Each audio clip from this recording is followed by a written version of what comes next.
It is Friday, January 23rd, 2026. And let me tell you, I have been staring at the monitor for 3 hours just asking myself, what is going on here? Truly. Welcome to the Neural Right. I'm Will Sterling, coming to you from the main bunker. And look, the wood stove is cranking because it's a massive show today. I'm talking about a sheer wall of information.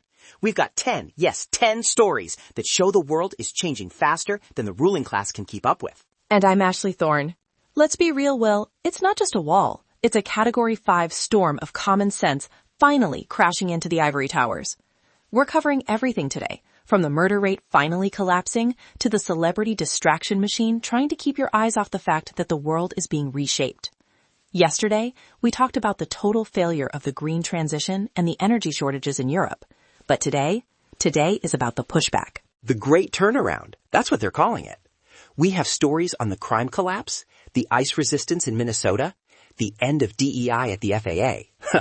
And stay tuned because our final segment is a massive deep dive into how the media is using the Brand Beckham Civil War to distract you from literal wars. Get a helmet, people. It's gonna be a bumpy ride. So let's start with the big one, something the media is honestly almost terrified to report because it ruins the America is a dystopia narrative they love. The Council on Criminal Justice just dropped data showing murder rates are, well, they're in a state of astonishing collapse. Oh, they hate this. They hate it. Homicides fell by 21% from 2024 to 2025 across 35 major cities. Right. Think about it. If this trend holds, 2025 will have the lowest homicide rate since, wait for it, 1900. Literally over a century ago. I'm sorry, but that is a direct rebuke to every defund and decarceration experiment we've seen over the last 5 years. Oh, 100%. Here's the reality. When you actually let the police do their jobs and you stop treating every criminal like a misunderstood sociology project, the crime goes down. It's not a mystery. Exactly. Look at Denver, down 41%. DC, down 40%. Why are they doing this? Well, it's because common sense finally became more popular than radical ideology. But we have to be honest, Will, there's still these pockets of radical leniency that are getting people killed. Did you see the Disney World tragedy? Really? It's horrific. A mother killed by a man who had a violent history but was released by a rogue prosecutor. It's the victimhood industrial complex again. One part of the system is finally working, and the other part is still obsessed with letting people out to prove how compassionate they are. It's like the system is fighting itself. It's madness. Speaking of systems fighting themselves, let's look at the border. Or, more accurately, the streets of Minnesota. Oh, the Operation Metro Surge. This is getting wild. 3,000 federal agents in the Twin Cities. The Trump administration basically said, if you won't enforce immigration law, we will. And the response? A general strike? Businesses closing in solidarity? Imagine having so much free time that you go on strike because the government is actually arresting people who broke the law to get here. Excuse me? We have record low border crossings and negative net migration for the first time in forever, and the local elites are having a collective nervous breakdown. They are. I saw that over 100 clergy members were arrested for trying to block deportation flights at the Minneapolis-St. Paul airport. What? Literally, they were trying to block the runway. What is going on here? Why are they doing this? It's because they respect the feeling of being a savior more than the safety of their own neighborhoods. J.D. Vance was there yesterday. He called it a chaos zone. And he's right. When you have local officials being arrested for trying to stop federal agents from doing their job, you don't have a functioning city anymore. You have a sanctuary for lawlessness. It's the ruling class at war with the national interest. It's the same thing we're seeing in the airlines. Did you see the Keeping Americans Safe in Aviation order? I did. Finally. The White House just rescinded all DEI hiring programs in the FAA. 100% objective criteria again. Right. Flight hours, technical certification, not your identity profile. Let's be real. Gravity does not care about your diversity statement. When I'm at 30,000 feet, I don't want a pilot who is picked to fill a quota. I want the pilot who can land the plane if an engine blows out. Period. Exactly. And American Airlines just abandoned their DEI hiring too. They saw the legal writing on the wall. Why was this ever even a question? Why did we ever think that safety was a secondary concern to ideology? Because for the last few years, weakness was rewarded, Will. But that era is ending. Life is hard. Get a helmet. If you can't fly the plane, you don't get the seat. It's common sense. Speaking of things that are real, I want to talk about the 53rd Annual March for Life. I was watching the coverage yesterday. The theme was Life is a Gift. It was beautiful. And J.D. Vance, man, he knows how to work a crowd. He announced he and Usha are expecting their 4th child. Talk about practicing what you preach. Right? He was joyful. He told the crowd to stay joyful in their advocacy. Uh-huh. And that's the pivot, isn't it? It's not just about the law anymore. It's about building a culture where life is actually valued. They had that choir of young adults with Down syndrome, the Friends of Club 21, leading the anthem. It was powerful. And that's the difference, Will. On one side, you have a movement that celebrates life and family, and on the other, you have the Davos crowd. Oh, don't get me started on the Davos lizards. I mean, let's be real. The hypocrisy index just hit a new record this week. Oh, it's unbelievable. They're lecturing us about climate change while 709 private jet flights, 709, landed at the airports near Davos this week. Right. That is one private jet for every 4 participants. I mean, really. And Greenpeace found that 70% of those flights could have been traveled by train in under a day. But no, the rules are for the peasants, not the global elite. Did you see Katy Perry? Oh, the environmentalist? Yeah, she's there raising awareness for environmental responsibility, but she reportedly burned 498 tons of fuel on a space tourism flight a few months ago. Excuse me? You can't make this up. It's the rule of the rich. That Oxfam report basically said the American dream is being pillaged while these people sit in Switzerland and decide how much meat you're allowed to eat. They hate you. They really do. They want a digital control grid to track your carbon usage while they fly their Gulfstreams. But while they're wasting billions, we have people like Alexander Sufer. This is the most disgusting story of the week. Sufer, he's the executive director of Abundant Blessings in LA, a charity for the homeless. Right. He gets $23 million in public funds. And what does he do with it?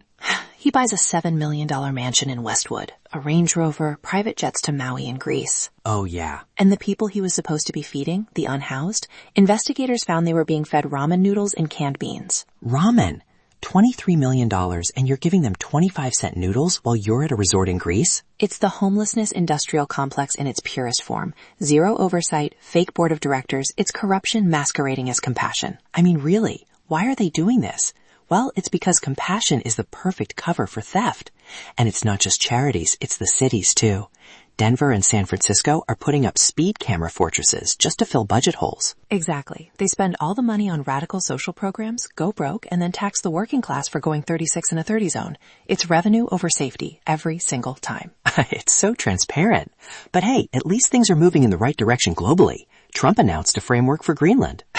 I love it. He threatened a 10% tariff on Europe, and suddenly NATO is talking about a deal. We get the minerals, we get the missile defense base. It's transactional realism. It's called being an adult. We need those rare earth elements to stop being dependent on China. If Europe wants our protection, we want a partnership that actually benefits American security. Right. And Trump isn't waiting for the election to play ball. He's already planning this Trumpapalooza midterm convention at the Kennedy Center. Which they're apparently renaming in his honor. The left is going to have a stroke. Literally. But it's a smart strategy. He's nationalizing the midterm. He's telling every Republican candidate, you aren't just running for your seat. You're running for the survival of the movement. He has to. If they lose the House, the Democrats will impeach him twice a week. It's a permanent campaign now. Okay, so we have to talk about Winter Storm Fern. 205 million people under alerts. I'm looking out my window in Maine and it's a wall of white. But I saw something that really ticked me off. What's that? These school districts are declaring the death of the snow day. Even if it's 40 below zero and there's 3 feet of snow, you have to do remote learning. Good. Wait, what? I'm sorry, but life is hard, Will. Why should a kid get a day off just because it's snowing? We have the technology now. Keep them learning. Don't let them sit on TikTok all day. No. Ashley, I'm sorry, but you're wrong on this. A snow day is a vital part of American childhood. It's the one time the physical world actually wins over the digital one. It's a distraction. It's not a distraction. It's reality. When the pipes are freezing and the power is flickering, you shouldn't be worrying about a chemistry quiz on Zoom. You should be shoveling the driveway or helping your neighbors. Oh, please. Shoveling takes 20 minutes. The rest of the time, they're just playing video games. Why are we letting them be soft? If the world doesn't stop, the school shouldn't stop. But the world does stop. That's the point. Nature is telling you to take a breath. These remote learning mandates are just the ruling class trying to control every single minute of a child's life. It's the digital control grid starting in kindergarten. Well, you're being dramatic. It's just school. If they can sit and watch YouTube, they can sit and do their math. I mean, really? You think a 7-year-old can focus on a screen when there's a blizzard outside? It's unnatural. Let them go sledding. Let them experience a bit of joy that doesn't come from a computer. Joy is fine, but discipline is better. Here's the reality. We're falling behind the rest of the world. We don't need more days off. We need more work. Well, we're going to have to agree to disagree on that one because I'm Team Snow Day forever. But look, speaking of digital distractions and people who don't do any real work, we have to talk about the lead story. This is the main event of the circus. The Beckham Civil War. Yes, Brooklyn Peltz Beckham. What a name.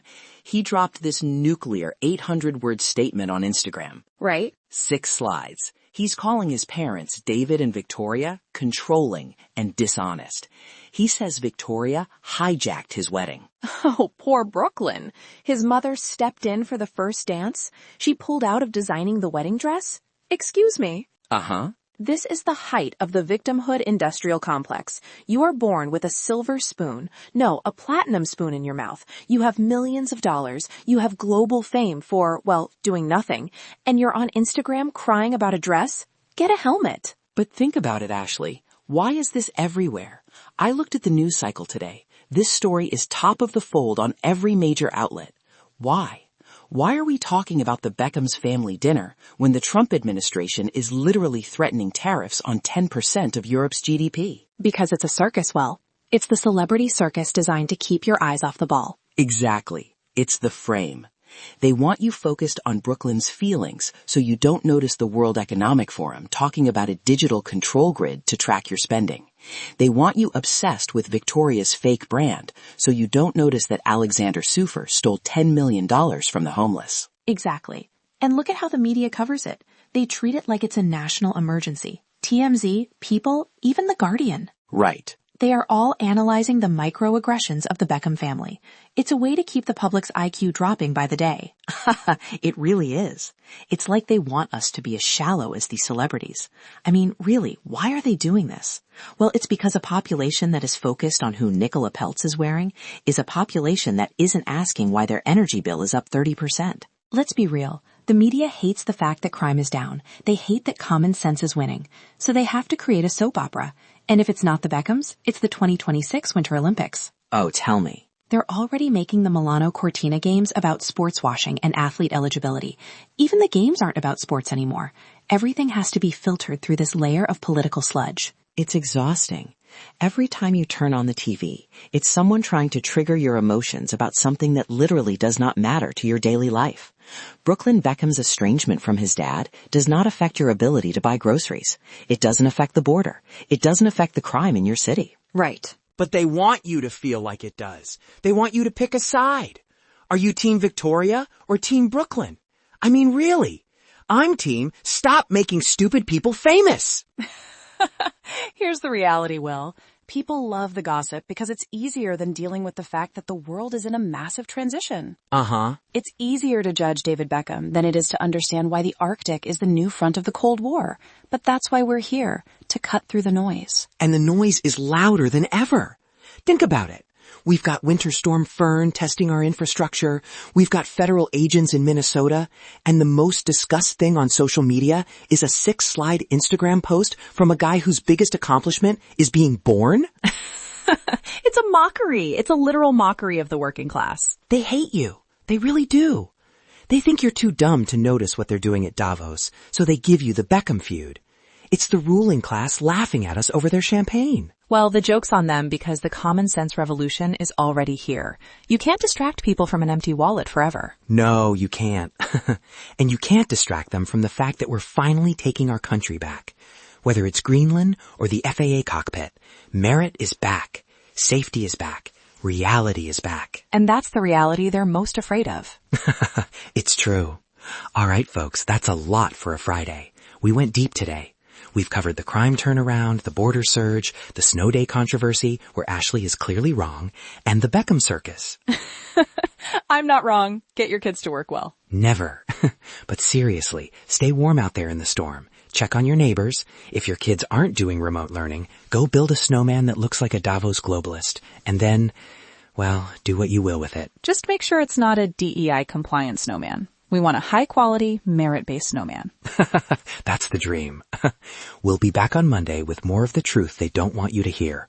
This is The Neural Right. I'm Will Sterling. And I'm Ashley Thorne. Life is hard. Get a helmet. See you Monday, everyone. What a week. See ya.